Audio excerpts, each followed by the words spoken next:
DTP ya'ni bolalar miya falaji progressiv, ya'ni to'xtovsiz kuchayib boruvchi kasallik emas. Bu noto'g'ri tushuncha hisoblanadi.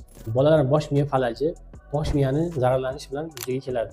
Bunday zararlanish tug'ilishdan oldin, tug'ilish davrida va bolalikning ilk yillarida yuzaga kelishi mumkin. Shuning uchun bu zararlanish bir marta yuzaga kelgan holatda namoyon bo'ladi. Yillar davomida progressiv, ya'ni kuchayib boruvchi, o'sib boruvchi ta'sirga ega bo'lmaydi. Garchi bolalar miya falaji, ya'ni DTP o'zi ko'rinishi va holatlari yomonlashmasa ham, unda alomatlari o'zgarishi mumkin.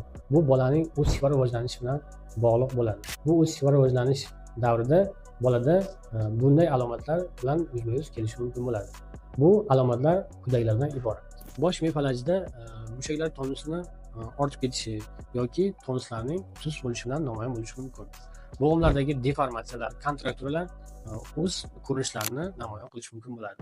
Bolaning o'sish va rivojlanish bosqichida skelet sistemasida, ya'ni umurtqa pog'onasi, qo'l oyoqlardagi deformatsiyalar hisobiga umurtqa pog'onasida skolyoz, ya'ni deformatsiya holatlari yuzaga kelishi mumkin.